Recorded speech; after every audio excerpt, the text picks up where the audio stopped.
Hey, hello YouTube, sure, Mark Hill here. Today we have another RWBY Volume 4 reactions, thoughts, and theories video. This one is for Chapter 3 that just came out on November 5th. And it's interesting, and I'm just going to come out right and start by saying they're doing it very well, and they're doing it right, as we kind of expect from them. They're very good writers. But let me just get into what I mean by they're doing it right. And what I mean by that is that they are doing a really good job of pacing. The first two episodes and were very well done and gave us a really good overview of what Team Ranger is going through. And this also kind of helped us.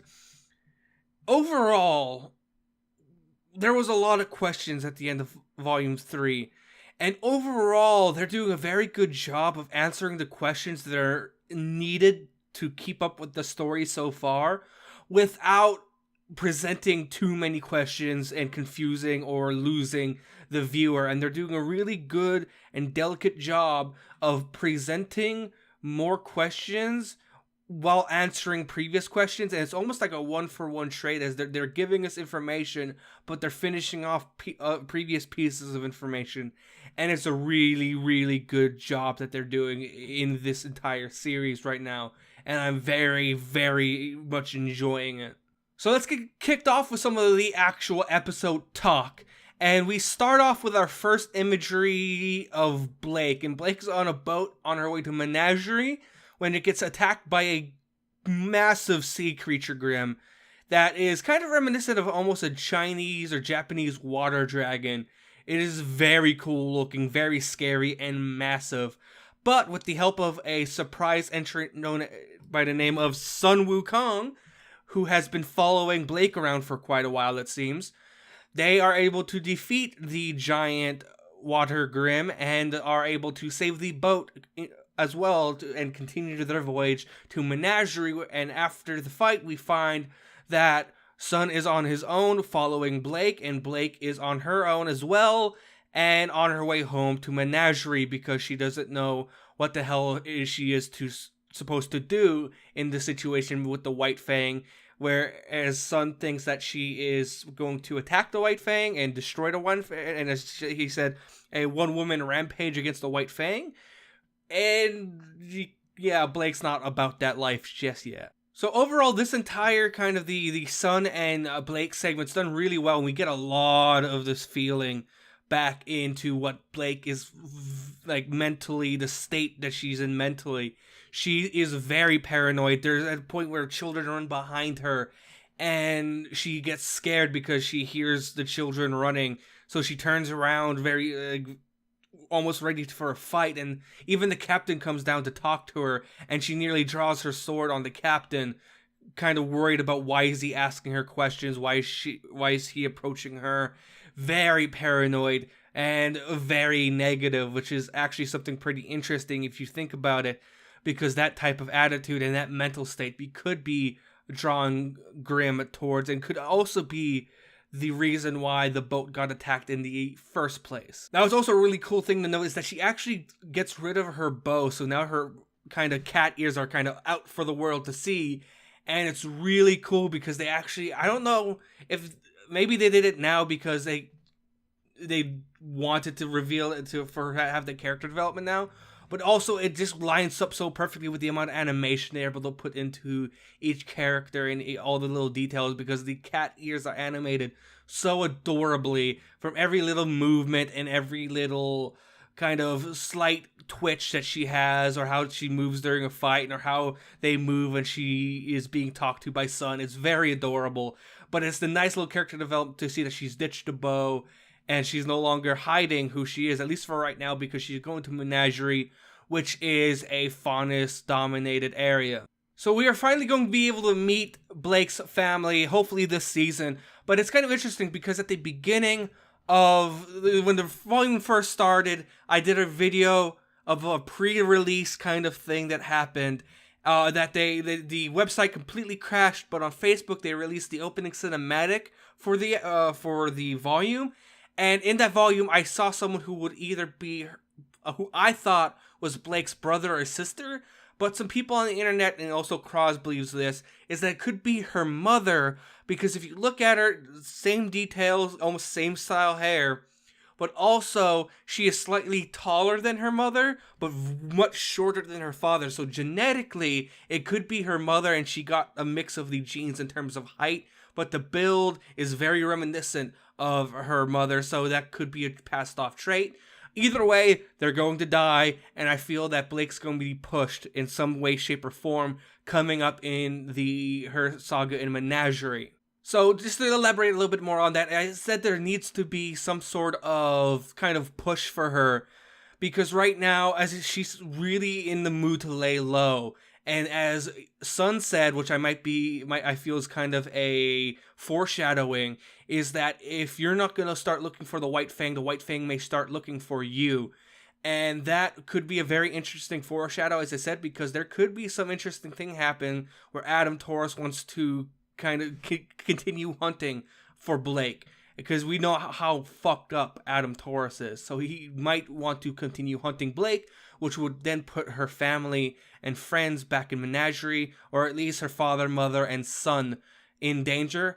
And if one of them gets hurt, or if not killed, that could push her into the realm that I talked about earlier, which is the idea that she could become a assassin, a wrecking crew. And also, it would be interesting to have, as I said, I just love that idea, but I believe that, and I feel it fits her story right now, the idea of her becoming this one woman wrecking crew still fits, because she's not the one woman wrecking crew yet, but we're putting her in a position to be pushed to the point where she has no choice. And that is when you're with your family and you're with a friend, and if something happens, you're now home. You're being attacked directly where you grew up, where you lived. So now there is no safe place left. There is nowhere to run, nowhere to hide. So now you have no choice but to go on the offensive. And if something happens, and maybe not even an injury, but if the attack happens, that would push Blake to have to take the offensive. I just feel that son or her mother or father would not fit well with her, like, going on this killing spree or any sort of vengeance streak. If she needs to be alone for it, right? She has to lose something else, right? So I just feel like it's going to come down to that we're putting her into play for that position and to make that happen. Now, as well as us getting our first kind of positioning of Blake, we also get our first positioning of Yang and her role going forward, and she is still currently at home with her father, Tai Yang, and she actually opens up on her with the news up on her television, which ends up actually being a situation where they basically have closed circuit TV available right now, but they do not have international communication available. So they're able to communicate within the kingdom, but not to outside kingdoms, which is hurting them, trying to spread the news of what's happening. And there's still more rumors going around of what happened to Beacon than there are facts. So that's an interesting thing to note going forward. So the only thing available are the local TV channels that are talking to people inside Vale and communicating inside Vale of what's happening. And it still seems, especially with what we learned at the very end of the episode, that Beacon is still not under control in any way, shape, or form, which is very scary to think that it's been several months and they still haven't gotten the situation under control there. Now, we also get a really good glimpse into what her mindset is in terms of what she's doing. So what happens is that her father comes home from, I guess, shopping, but he also brings in a present from Ironwood himself, which is a new mechanical mech arm that was built specifically and only for Yang, because when Tai Yang asked Atlas and tried to communicate to Ironwood, they thought that since Yang fought so admirably at Beacon, that she deserved this, and that as soon as Tai Yang mentioned this, Ironwood agreed and had his top scientist work on it. From what Tai Yang said, this could also come back to be not true or to be embellished some way later. But it's interesting is when he presents the arm to Yang, she shuts him down by saying she's not feeling too hot and goes upstairs, which is really sad because we saw this humongous ball of energy and positivity now being shut down, and just so low and at such a low point, and that she even denies the one thing that could kind of make her happy was is getting her arm back, or getting some semblance of her having her arm back. But then we even can have the ability to go much deeper into what happens, is that Yang apparently is going around and doing chores or something around the house, and she goes to get herself a glass of water, and she drops the glass, shattering it and giving it almost like a PTSD-ish relapse or hallucination of some sort, of what basically all you see is Adam Taurus's mask, who we also see on the not see, but they talk about Adam Taurus being at the beacon earlier when I was talking about the news that they talked about Adam Taurus being one of the only recognized member of the White Fang at the fall of Beacon. Anyway, she sees the reds of his mask and then just swipes, and she freaks out because of that glass triggered like a PTSD moment, and it is a brief but very, very real feeling that you got from that. And it's also kind of it's such a deep moment that only lasts a few seconds. It's so appreciated by me to have that moment, because it gives us such a deep dive into what's going on in her head, and as well as it also shows her father seeing this moment and kind of feeling helpless, and has a look of shock, sadness, and helplessness on his face, knowing that his daughter's going through all this stuff, but he can't do anything about it. So it's such a fine detail, but it also kind of puts it, I don't want to say it puts her in any position right now. She is still positionless on this board of pieces we have when it comes to what each character are going to be doing. But it gives a good place of like no matter where they go with this, it gives a great place to start, right? It gives a amazing place to start, and for you to recognize what's going to happen is that when she finally has a redemption story or some sort of turn for the worst or best, you recognize where she started from, and now when she finally achieves a goal or something major happens with her character development, you get a much deeper appreciation for that, because they're stalling and not moving her along the playing board as much as the other characters. They're really keeping her back, so when she does achieve something and move forward, it looks and feels and is a bigger step for the character. Therefore, the viewer, us, we get a much more emotional experience, and it's a brilliant idea, and I really, really appreciate that, and that type of storytelling approach.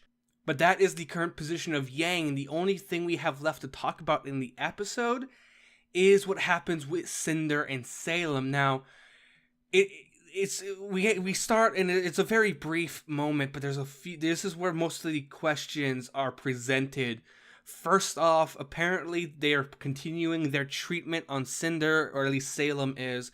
And she's saying something about it senses your doubt, and you have to make it dread you instead of you fearing it, and a few things like that, not verbatim. But you don't see what she's talking about, but you do see her arm off to her side just hanging there, and she's like grunting and heaving in pain in her seat.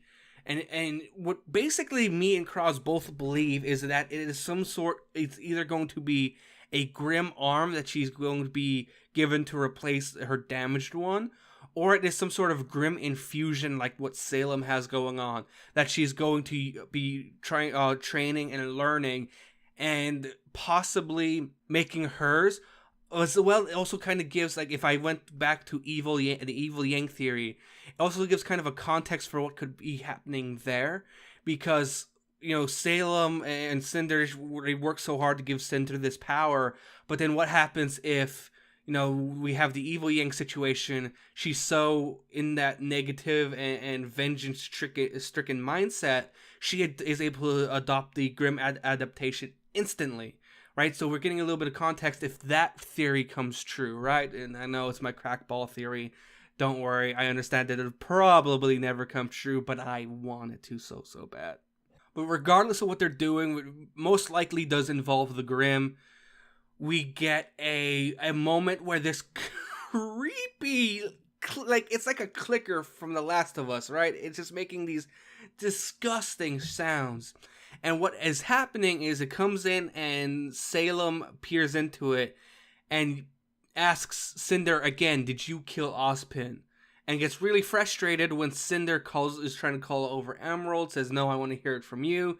And she gives out a very weak yes to Salem. But then she says, "What are you planning?" Not mentioning any names, but then tells the Grimm to double our numbers at Beacon and that the relic has to be there. Now, what I think this could include or allude to is that there is something still hidden at Beacon, or that they are looking for Ozpin's staff that Crow has. Now, what either of these things means, there's something still at Beacon, right? And it may be the staff that is the relic, or the staff is the key to unlock the relic, but they're not able to find it because Crow has retrieved it. It could be one of either, but it is a very interesting thing that now we're getting more substance in terms of what exists in the world. And now apparently we have these very delicate things that are being referenced as relics. And we don't, again, I'm not going to sit here and think about anything, but the only things that come to mind is the Ozpin staff that Crow has in his possession. So what could that be? Is that the relic, or is that the key to unlock the relic? And what is the relic if it is not the staff? And if it is the staff, what is the importance of the staff? As I said, there have been a lot of questions answered, but they're being very careful in what questions they answer and what questions they ask. Overall, that's kind of my theory for this episode, and this video seems to be going on a very long time, so I'm going to stop it here. I just want to thank you guys for watching. As always, like, comment, and subscribe. And as always, Trademark Kills out. Peace.